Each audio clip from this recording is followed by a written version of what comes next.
आइए class 9th का maths का जो इंट्रोडक्शन का ये लास्ट पार्ट है और इस तरह से इंट्रोडक्शन से आपका एक्सरसाइज भी क्लियर हो जाएगा 2A। लेकिन फिर भी हम क्वेश्चन जो है उसमें हम आपको रिवीजन करा देंगे। Quadratic polynomial, a polynomial having degree 2 is called quadratic polynomial. Example that एक क्वेश्चन है, देखिए इसका डिग्री क्या हो गया 2। पता है डिग्री किसको कहते हैं? वेरिएबल का मैक्सिमम पावर। वेरिएबल का मैक्सिमम पावर क्या है 2, तो डिग्री 2 तो एक क्वाड्रेटिक पोलिनोमियल है। सिमिलरली एक क्वेश्चन दिया गया है, इसका भी डिग्री क्या है 2 है, ये भी क्वाड्रेटिक पोलिनोमियल, लेकिन स्टैंडर्ड फॉर्म में नहीं है।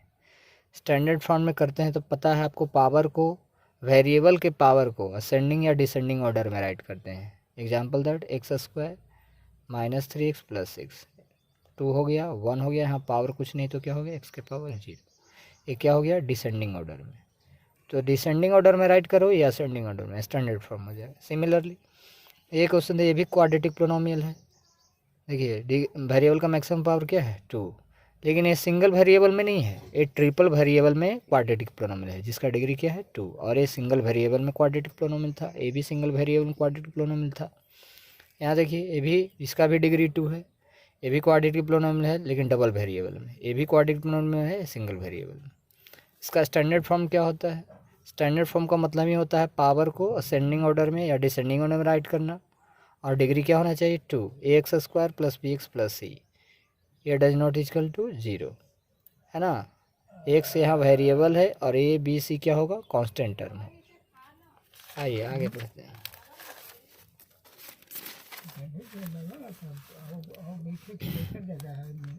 Cubic polynomial, a polynomial having degree 3 is called cubic polynomial. Example है, यहाँ डिग्री क्या है 3 है, ये क्या हो गया क्यूबिक पोलिनोमियल। यहाँ भी देखिए एग्जाम्पल है, डिग्री इसका क्या है 3 है, ये भी क्या हो गया क्यूबिक पोलिनोमियल, लेकिन ये डबल वेरिएबल में। ये भी देखिए क्यूबिक पोलिनोमियल में इसका डिग्री क्या हो गया 3, लेकिन ये ट्रिपल वेरिएबल में क्यूबिक पोलिनोमियल है।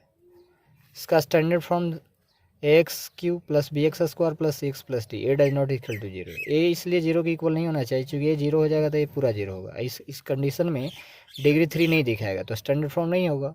तो स्टैंडर्ड फॉर्म एक तो ये कि वेरिएबल का पावर डिसेंडिंग और असेंडिंग ऑर्डर में राइट हो और डिग्री क्या हो 3 हो, तो ये क्यूबिक पोलिनोमियल का स्टैंडर्ड फॉर्म हो जाता है। वाई क्वाड्रेटिक पोलिनोमियल, जिसका डिग्री 4 होता है, polynomial having degree 4 is called biquadratic polynomial. देखिए इसका डिग्री क्या है 4 है, वाई क्वाड्रेटिक हो गया। इसका भी डिग्री क्या हो गया 4, इसका भी डिग्री क्या हो गया 4, ये भी वाई क्वाड्रेटिक पोलिनोमियल है। Standard form ax² + 4 + bx³ + cx² + dx + e, A does not equal to, A 0 के इक्वल नहीं होना चाहिए। देखिए वेरिएबल का पावर क्या है डिसेंडिंग ऑर्डर में और इसका डिग्री क्या हो गया 4, ये वाई क्वाड्रेटिक पोलिनोमियल का स्टैंडर्ड फॉर्म हो गया। आइए कोफिशिएंट के बारे में समझते हैं। आपके एक्सरसाइज में कोफिशिएंट के बारे में कैसे कैसे क्वेश्चन करेगा। कोफिशिएंट के बारे में जैसे वो जैसे आपको क्वेश्चन क्या होगा, what is the coefficient of a² b, what is the coefficient of a² b in 6a² b। तो बताइए इस क्वेश्चन में कैसे करेगा इसको। क्वेश्चन में what is the coefficient of 6a² b, कभी कभी डायरेक्ट ऐसे क्वेश्चन करेगा, what is the coefficient of 6a, what is the coefficient of 6a² b, 6a² b का कोफिशिएंट क्या है। तो आपको कुछ नहीं देखना है, इस वेरिएबल के साथ इनटू में कौन सा डिजिट है वो देख लेना है। देखिए इस वेरिएबल के साथ इनटू में डिजिट क्या है 6 है, तो इस क्वेश्चन का कोफिशिएंट पूछा जाए तो क्या हो गया +6। अगर ये माइनस रहता तो क्या हो जाता कोफिशिएंट -6। और कभी कभी इस क्वेश्चन को कैसे करता है, पूछा जाए what is the coefficient of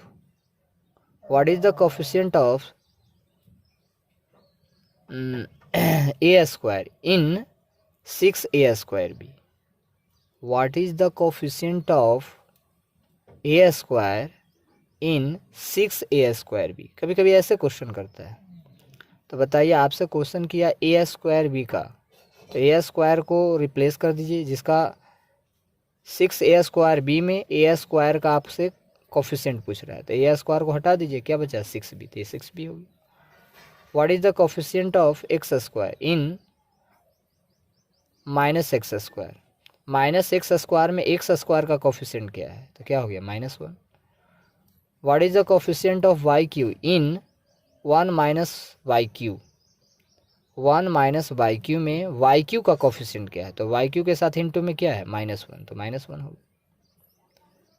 similarly आपसे पूछे what is the coefficient of y q in 2 minus y q. 2 minus y q में वाई क्यू का कोफिशिएंट क्या है, तो वाई क्यू के इंटू में क्या है -1, तो -1 हो गया। आपको जिसका कोफिशिएंट पूछे उसका इंटू में क्या है, मल्टीप्लाई में क्या है, उसको देखना है। एग्जाम्पल दैट और लेते हैं, y square into y minus y q. अब बताइए इसका कोफिशिएंट आपसे पूछे इसका कोफिशिएंट आपसे कैसे पूछेगा, इसको मल्टीप्लाई कीजिए y q minus y to the power 5। अगर ये क्वेश्चन आपसे पूछे what is the coefficient of y to the power 5 in y q minus y to the power 5, मतलब y q minus y q to the power 5 में Y to the power 5 का coefficient क्या है, तो इतना में वाई टू दी पावर 5 का coefficient क्या है, तो इसके साथ कोफिशिएंट क्या है -1, तो -1 हो जाएगा। इसी में पूछे आपसे वाई क्यू का कोफिशिएंट क्या है, तो वाई क्यू के साथ इंटू में क्या है +1, तो +1 हो जाएगा। चलिए आगे बढ़ते हैं, ये आपका इंट्रोडक्शन इंट हुआ। आइए एग्जाम्पल की ओर बढ़ते हैं। 9th का ही एक्सरसाइज 2A का मैथ्स। देखिए क्वेश्चन नंबर 1 2 3 जो कॉन्सेप्ट पढ़ाया गया इंट्रोडक्शन उससे ही क्वेश्चन बन जाएगा। हालांकि एक्सरसाइज 2A पूरा इंट्रोडक्शन से ही क्वेश्चन बन जाएगा, लेकिन फिर भी क्वेश्चन नंबर 4 से मैं आपको क्लियर कर रहा हूँ। RS अग्रवाल का है। इस determine the degree of each of the following polynomials. इस पोलोनोमियल आपसे डिग्री पूछ रहा है, इस पोलोनोमियल आपसे डिग्री पूछ रहा है, तो सबसे पहले इसको सॉल्यूशन करके सॉर्ट कर दीजिए। देखिए अपर में क्या जा रहा है कॉमन, वेरिएबल को ही ज़्यादातर कॉमन लीजिए, कांस्टेंट को कॉमन लेना ज़रूरी नहीं है। जैसे वेरिएबल का ही पावर होता है डिग्री, इसलिए वेरिएबल को ही पावर लीजिए। अपर में वेरिएबल मैक्सिमम पावर क्या जा रहा है, कॉमन क्या जा रहा है, एक ही एक सब में जा रहा है, 4 बच गया है, 5x + 6x अपॉन क्या हो गया 2x, x क्या हो गया कैंसिल। अब बताइए इस सिचुएशन में 5x² + 6x³ था, चलिए ठीक कोई दिक्कत। तो बताइए अब इस कंडीशन में ये बचा रिमेनिंग पार्ट, तो इसका मैक्सिमम पावर क्या है 2, तो डिग्री क्या हो गया यहाँ 2। यहाँ पे डिग्री आपसे पूछे सॉल्यूशन करो, पहले इसे इंटू करो, y to the power 3 plus minus minus y to the power क्या हो गया 5, यहाँ डिग्री क्या हो गया 5, वेरिएबल का मैक्सिमम 5 हो। आइए क्वेश्चन नंबर 5 पढ़ते हैं। चलिए ध्यान देते हैं, एक क्वेश्चन क्लियर है ना। क्वेश्चन नंबर 5 देखिए, give an example of a monomial of degree 5। मतलब मोनोमियल का मतलब क्या हो, मोनोमियल का मतलब सिंगल टर्म होना चाहिए और इसका डिग्री क्या होना चाहिए 5। तो कोई भी आप ले सकते हैं, x टू दी पावर 5 ये भी आंसर हो सकता है, या आपको y टू दी पावर 5 ये भी आंसर हो सकता है। देखिए सिंगल टर्म है डिग्री 5 है, सिंगल टर्म है डिग्री क्या है 5 है, तो क्या हो गया मोनोमियल भी है और डिग्री क्या है 5 है। Give an example of trinomial of degree 4। आपको यहाँ पर एग्जांपल ऐसा देना है डिग्री 4 हो बट ट्राइनोमियल हो, माने 3 टर्म हो और डिग्री क्या होना चाहिए 4, ये भी आंसर हो सकता है, कुछ भी हो सकता है। बुक से आंसर मैच कर भी सकता है, नहीं भी कर सकता है। आइए तो एक्सरसाइज इस तरह से आपका ऐसे क्वेश्चन नंबर 6 है स्टैंडर्ड फॉर्म में लिखना, तो आपको स्टैंडर्ड फॉर्म में आपको इंट्रोडक्शन में क्लियर कर दिया गया है। चलिए एक्सरसाइज 2B को हम लोग क्लियर करते हैं। आइए एक्सरसाइज 2B का फर्स्ट क्वेश्चन पढ़ते हैं। ये px गिवन है, आपसे p0 पूछ रहा है, ये पहले भी आपको इंट्रोडक्शन में बता दिया गया है। इट मीन्स इस पॉलिनोमियल में x के जगह आपको 0 पुट करना है। 5 - 4 × 0 + 2 × 0 का स्क्वायर। बताइए तो 5 ये तो 0 से इंटू हो गया, 0 हो गया, ये भी क्या हो गया 0, तो आंसर क्या हो गया 5। सिमिलरली इसी पॉलिनोमियल में आपसे p - 2 पूछ रहा है, यानी इस पॉलिनोमियल x जहाँ जहाँ वहाँ क्या डाल देना है -2। 5 - 4 × क्या डाल देना है -2 + 2 × x के जगह क्या डालना है -2 का होल स्क्वायर। ध्यान दो 5 इंटू करेंगे माइनस माइनस क्या हो गया +4 × 2 = 8। प्लस 2 इंटू -2 का होल स्क्वायर करेंगे तो क्या होगा +4 हो जाएगा। 5 + 8 अब प्लस क्या हो गया 8 हो गया। 8 8 16 16 और 5 20 आंसर हो। ध्यान दीजिए अब क्वेश्चन नंबर 6 इसी तरह से आपको फर्स्ट का जितना सारा 5 तक क्वेश्चन इसी तरह का है। Verify that -3 is a zero polynomial q x equal to x + 3। आपको वेरीफाई करना है कि -3 क्यू एक्स इस पॉलिनोमियल का जीरो है कि नहीं। तो आपको पता है इस पॉलिनोमियल x की जगह -3 पुट करेंगे, अगर वैल्यू जीरो आ जाता है इट मीन्स -3 इस पॉलिनोमियल का जीरो है। आपको बताया गया था इंट्रोडक्शन में भी। तो चलिए क्यू एक्स क्या है, q x equal to x + 3 है। अब ये की एक्स की जगह क्या डाल देंगे -3 -3 प्लस क्या हो गया 3 क्या आ गया 0। Therefore -3 is the zero of q x. Verify हो गया। Similarly question number 7 verify that 1 and 2 are the zeros of polynomial p x. तो यहाँ भी उसी तरह का क्वेश्चन है। पी एक्स है x² -3x + 2 है। पहले वेरीफाई करते हैं 1 इसका जीरो है कि नहीं। तो x की जगह क्या पुट कर देंगे 1 का स्क्वायर -3 इंटू 1 + 2 1 का स्क्वायर 1 -3 प्लस क्या हो गया 2। अब देखिए 2 और 1 3 और -3 क्या हो गया 0। इस तरह से क्लियर हो गया कि 1 इस पॉलिनोमियल का क्या है 0 है। चलिए 2 को चेक करते हैं P2। अब इस पॉलिनोमियल x की जगह क्या करेंगे 2 पुट करेंगे। तो चलिए x² है तो 2 का स्क्वायर -3 इंटू 2 + 2 2 का स्क्वायर का हो गया 4 प्लस माइनस -6 3 2 जा 6 हो गया +2 4 2 6 -6 इक्वल टू क्या आ गया 0। इस तरह से क्लियरिफाई हो गया, वेरीफाई हो गया कि 2 इस पॉलिनोमियल का 0 है, क्योंकि वैल्यू क्या आ गया 0 आ गया। आइए नेक्स्ट क्वेश्चन पढ़ते हैं। यहाँ पे देखिए question number 8 find the zero of the polynomial p x equal to x - 5 का आपसे जीरो फाइंड करने के लिए कह रहा है। तो कुछ नहीं करना है, करस्पॉन्डिंग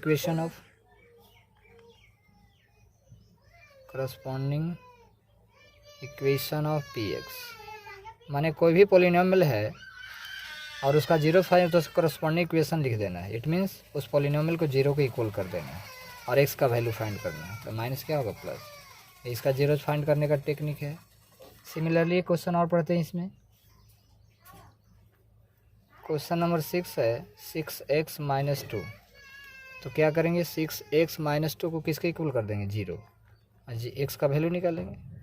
माइनस उस तरफ जाएगा क्या होगा plus. Therefore x equal to 2 upon into है तो डिवीजन में आ जाएगा 2 3 जा 1/3 आंसर हो गया। फिर क्वेश्चन नंबर 7 पढ़ते हैं। पी एक्स इक्वल टू क्या है ax और यहाँ ये 0 के इक्वल नहीं है। तो इस पॉलिनोमियल को x के 0 के इक्वल कर देंगे और x का वैल्यू फाइंड करेंगे। तो इंटू में इधर क्या हो जाएगा डिवीजन। तो 0 फाइंड करने का टेक्निक है। एक लास्ट क्वेश्चन 9th पढ़ते हैं। आई एक्सरसाइज 2B का question number 9th last question है। If 2 and 0 are the zeros of polynomial F X equal to 2x³ - 5x² plus ax plus b then find the value of a and b। आपको पता है 2 इस F x का क्या है 0 है। तो आपको पता है 2 इस पॉलिनोमियल का 0 है। इसका मतलब है कि इस पॉलिनोमियल x जब हम 2 पुट करेंगे तो किसके इक्वल हो जाएगा 0 के इक्वल। तो f2 इक्वल टू 0। इसका मतलब क्या होता है इट मीन्स इस पॉलिनोमियल में एफ एक्स की जगह x की जगह हम 2 वैल्यू डालेंगे तो किसके इक्वल होगा 0 के इक्वल। तो f2 इक्वल टू क्या कर दिए 0। अब इस पॉलिनोमियल एफ एक्स में जहाँ जहाँ x है वहाँ क्या पुट करेंगे 2 और इसको किसके इक्वल कर देंगे 0 के इक्वल। जैसे 2 इंटू एक्स की जगह क्या करेंगे 2 ना। तो 2³ माइनस 5 इंटू x² है तो 2 का square plus a into x है तो x की जगह 2 प्लस b इक्वल टू 0। 2 का क्यूब 8 8 2 जा 16 माइनस 2 का स्क्वायर 4 5 जा 20 2a plus b equal to 0। 16 minus 20 क्या हो गया -4 plus 2a plus 2b equal to 0। 2a plus b equal to minus इधर क्या होगा प्लस। इक्वेशन फर्स्ट हो गया। सिमिलरली 0 इस पॉलिनोमियल का 0 है। इसका मतलब है कि 0 x की जगह डालेंगे तो किसके इक्वल हो जाएगा 0 के equal. Similar f0 equal to 0 मतलब एफ एक्स में एक्स की जगह 0 डालेंगे तो किसकी इक्वल हो जाएगा 0। उसी तरह इस पॉलिनॉमियल में हम लोग क्या करते हैं, एक्स की जगह 0 पुट करते हैं, 0 को इक्वल कर देते हैं। तो 2 इंटू 0 का क्यूब माइनस 5 इंटू 0 का square a into 0 plus b equal to 0। ये सब 0 हो जाएगा, इंटू 0 से है, ये 0 हो जाएगा। बीच का वैल्यू क्या आ गया 0। अब बी का एक वैल्यू 0 आया, putting equation first, b equal to 0 put करते हैं इक्वेशन फर्स्ट में। तो 2a plus b equal to 4, इसमें अब बी की जगह 0 पुट करते हैं, बी की जगह 0 पुट किया, 2 इक्वल टू 4, 2 2 जा 4, ए का वैल्यू क्या आ गया 2, अब बी का वैल्यू क्या आ गया 0। ये सॉल्यूशन हो गया। एक्सरसाइज 2a और 2b कंप्लीट हुआ 9th का। आप पूरे क्वेश्चन को बनाइए।